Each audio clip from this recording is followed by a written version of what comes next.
Hello everyone, I'm meteorologist Charlie Ironmonger. Thank you so much for joining me today for your 2 p.m. news and weather update from the First Alert Desk. Now we want to highlight a story we brought to you earlier today about a Greenville man who is challenging his murder conviction back in 2009 of a double murder case. Now, several community members are gathered at the Pitt County Courthouse earlier this morning to rally behind James Richardson, who they say was wrongfully convicted of the murders of Andrew Kirby and Landon Blackley.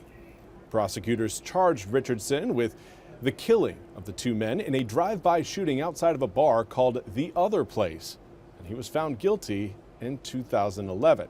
Now, today's hearing will decide whether or not to grant Richardson an evidentiary hearing on his claims for a new trial. The courtroom is full of spectators earlier today, as again, many wanted to see how this case played out. The Southern Coalition for Social Justice was representing Richardson, alleging that his conviction was the result of a flawed investigation, prosecutorial misconduct, questionable eyewitness testimony, suppressed evidence, and racial bias. Richardson has garnered support calling for a new trial over the years, with many attending the hearing, including Darren Carmen, a pastor who was exonerated and pardoned by former Governor Roy Cooper and had successfully sued the town of Winterville for wrongful arrest. Last week, the Social Coalition for Social Justice hosted a film screening that detailed Richardson's case and the community that has rallied around his pursuit of justice. Now, we also want to check in with NBC's Molly Hunter, who has more on the Israeli military strikes on a Gaza hospital that killed about 20 people, including 5 journalists. Here she is with more. International outrage is growing today, and the pressure on the Israeli government and the Israeli military to explain themselves is getting even louder. Yesterday, there were 2 deadly Israeli strikes on Nasser Hospital. It is the only functioning hospital in the south of the Gaza Strip.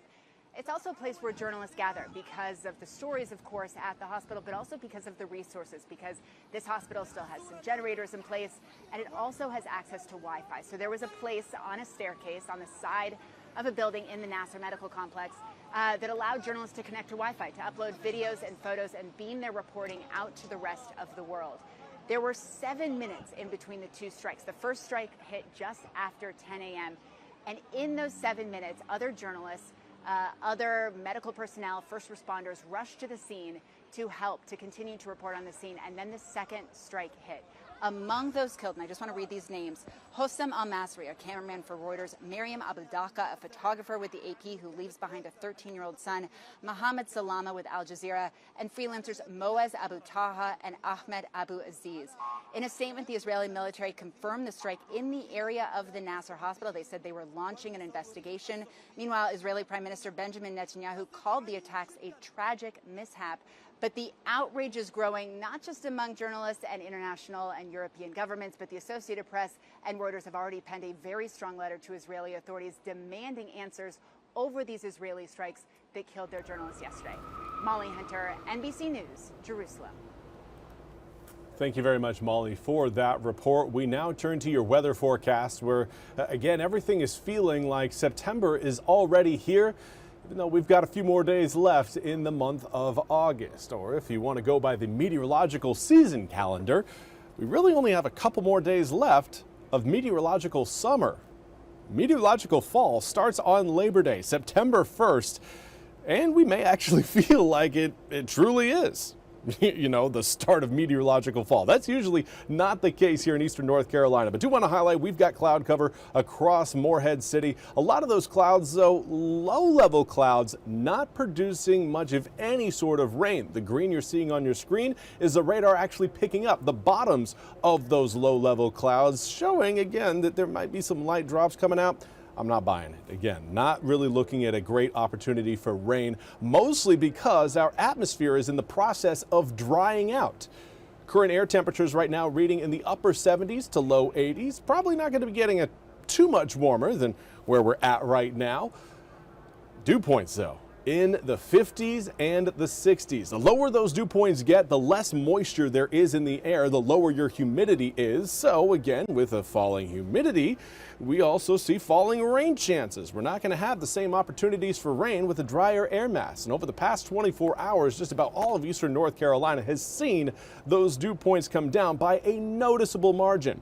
Now, a lot of that has to do with the northerly winds that are present across the east right now, coming in at about 5 to 10 miles an hour. So through the rest of the afternoon, highs again holding in the low 80s throughout eastern North Carolina. Some of us may actually stay in the upper 70s. Overnight tonight, a little bit more cloud cover will try to roll by before midnight, but it should be a fairly clean pass, not really looking at anything major. There is some of those clouds sitting further back towards I-95 as we head towards 9 o'clock, perhaps maybe seeing a few stray showers around the sounds.